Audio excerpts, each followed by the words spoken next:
So we're back for another Q&A for the short film block on day 3 at the Romford Film Festival, celebrating 10 years of the Romford Film Festival, which is absolutely amazing. We're now going to talk about a short movie called Still as a Tree.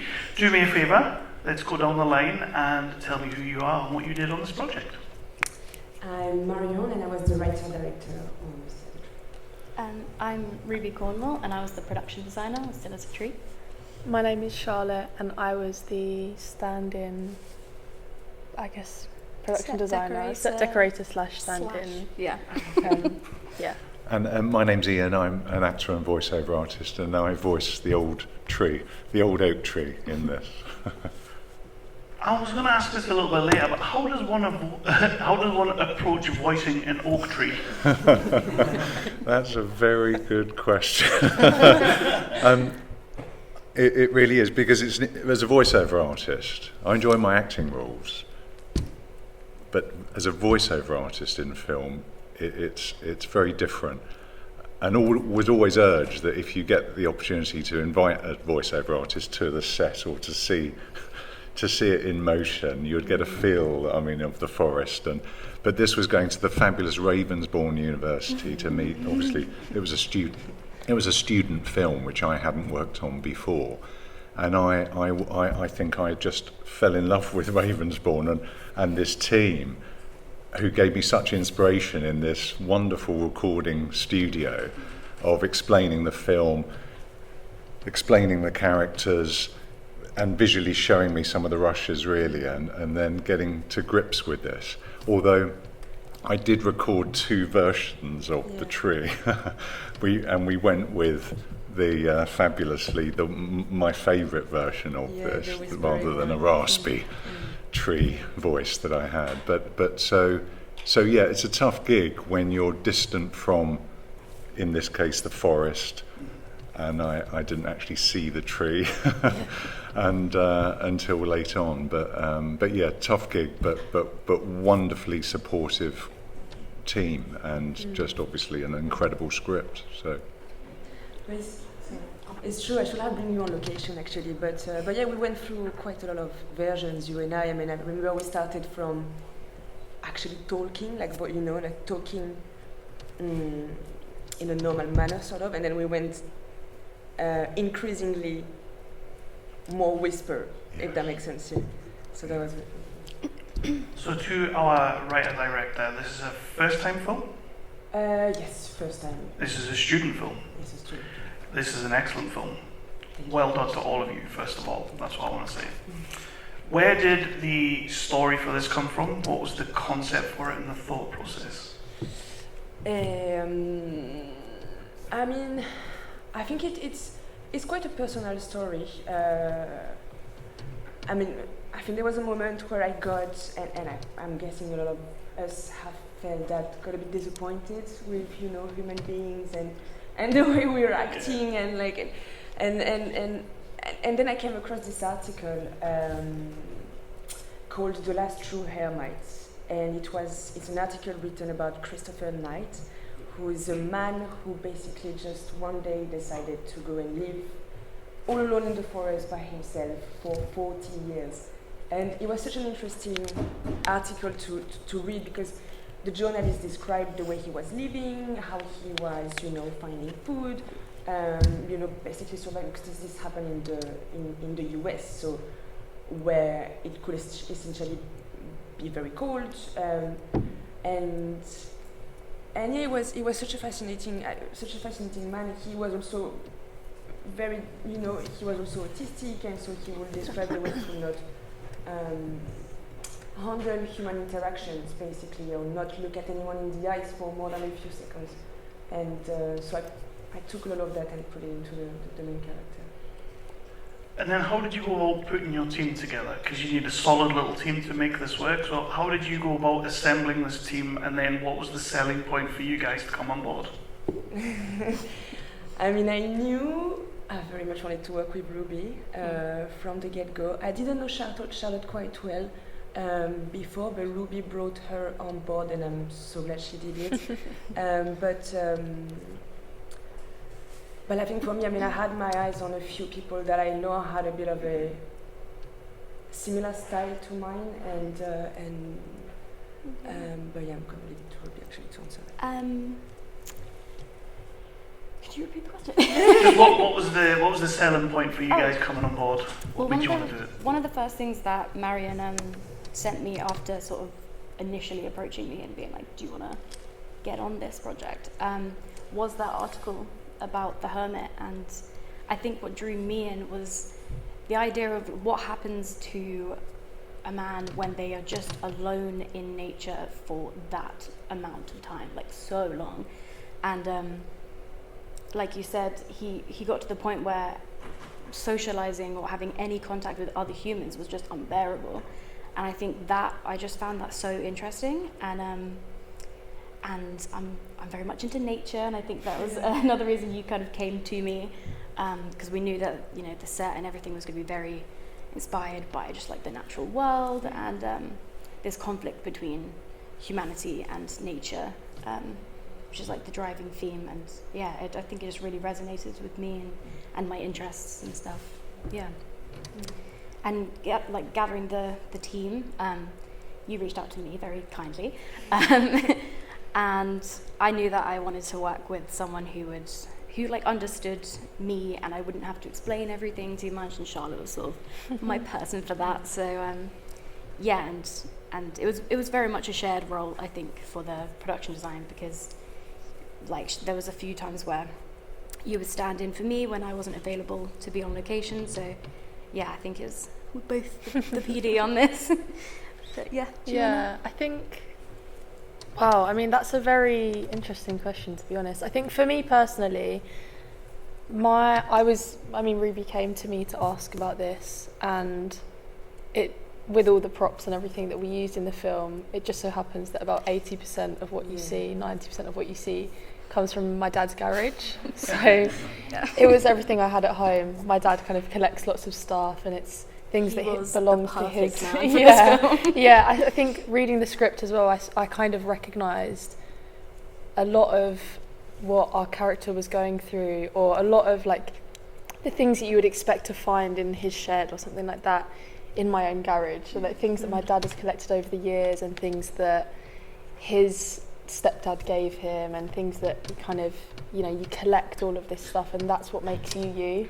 And being able to display that in this film was a really nice touch for me, and being able to have my parents watch the film as well was really lovely. It was very personal.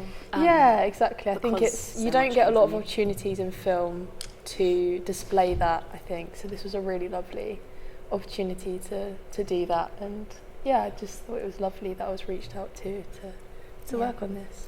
And big up your dad for all the help.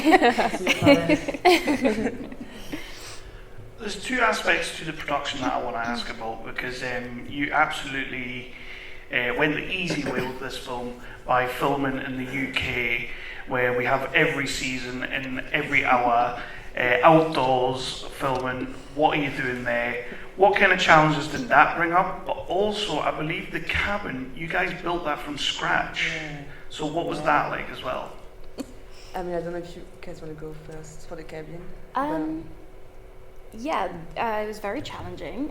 It was the first thing I'd ever done quite like that. And it was my first time really feeling like I was in sort of a leadership role. Like I had quite an extensive team underneath me. I had a group of about 10-ish maybe. There's quite a few of us, like just assistants. And then we had graphics department, and it felt very creatively free, because I was able to really just... It was nice to be able to find a person for every role, and instead of sort of what we were used to on student films, where it's like one person does too many things. Crew. Yeah, we did have quite a big crew, and I just really loved the sense of community. Like a lot of the assistants who were working to help build the set, it was the first film they had ever worked on. So and they still reach out to me now to be like, you taught me so much from that film. I just think that's really sweet. Also, we got a lot of people to go and pursue like art department roles from that that shoot, which is great, because I think it's undersubscribed and it's worth it. yeah, it was challenging, but it was really fun, and it was good, and we worked with what we had, and we managed to do it with our small little budget, and I think it worked out quite well. Yeah, it works. I mean, a lot of people. I mean, I think unless you know it, you can't see that it's self-built. I don't think so. I mean, no one told me that. Maybe they're lying to me. I don't know, but no, I think it's true. Yeah, it's really an amazing job. It's amazing. Yeah, I think something that really helped with this, and something that I would really encourage students and anyone really trying to make a film, when you don't have so much time or you don't have so much, budget to look at this stuff, doing your prep work is the most important thing. So I actually did some 3D models like digital 3D models of the set build, so like the shed kind of thing. Yeah. And it blends that line of conversation between the directors and the writers and the art department, and it gives you something to look at rather than it just being words. Yeah. You could tell someone, I want this over here, I want this over here, but unless you're seeing that, it can be really difficult to kind of understand what someone's trying to say visually. So yeah, that really helped. So I'd always encourage people to try and explore digital creation and stuff, because that really did help us a lot with even communicating with lighting, like knowing if we could pull a wall out, like that was something that was probably a challenge for us. That was a challenge. With the set build, I think we had 3 or 4 flats that we ended up needing to move for the camera, and at the time of building when I was doing all the construction for this, it wasn't originally planned that we were going to move the wall, so it was kind of an on-set thing. It was quite nice. We have some BTS photos of us, about 12 of us moving this wall that's still together with wallpaper on it. And because we used wallpaper to mimic the texture of like wooden planks, and I remember there was a moment where we were trying to get that shot to pull out the wall, and you just had a little scalpel and you were in the corner just cutting the wallpaper as delicately as we could. But it was a lovely challenge. It's one of those things that it helps you to learn so much more about what's possible in film, and the things that you don't understand about film until you experience it. There's people who write books and tell you about all of these different kind of adventures and experiences in film, that until you experience that yourself, you never truly realise the potential of your own ability, if that makes sense. So it was nice to be able to work on that and have those challenges. It's a blessing to have those challenges on a film. And make mistakes. Yeah, definitely. So on that, mistakes. Everybody can tell me what is wrong with their movie when they see it up on the screen. You spend all those months editing and getting it out there, and they finally see it up on the big screen. You see every little thing that's wrong with it. I want something from each of you that you're particularly proud of when you look up and you see it on the screen today. I think for me it's the collaboration I had. I mean, with everyone on set, really, the HODs, but particularly with the protagonist, Andrew. I think he really went full on in the role and very much committed, and we had extensive rehearsals. I mean, for a student film and an actor that is also paid very little, it was quite amazing, and we built a relationship that we still have now today. I mean, sometimes we go and have a beer together. I mean, we got to know each other so well that it just became easy. I think I really got to know his psychology and his fears, and I think for me that was the first time I was really working with professional actors, and as the director I really wanted to get to know the brain of this person, to be able to then pull whatever I wanted from him. That is, I mean, in a good way, but and I'm quite proud of what I achieved with him. I think for me, it's hard to pinpoint just one thing. I mean, the set build in general is probably what I'm most proud of. It was quite a challenge with what we had to work with, and I think that it's pretty good. But also smaller things, like I think I was pretty proud of just the level of detail we had throughout. Like, even though it's a student film and we had so many different complications or restrictions, but that set was so detailed, down to the last little scrap of paper that we thought he might have, crumpled up and thrown away or something. It was just everyone really poured like all they had, like between our team, in all of it, but particularly on the art design. Everyone just gave it their all, and really, really, I don't know, I just think we created a little world in there. And I'm proud of the fact that you could, once you stepped into that set, you kind of felt it. Yeah. You felt like you were there, which was obviously the aim.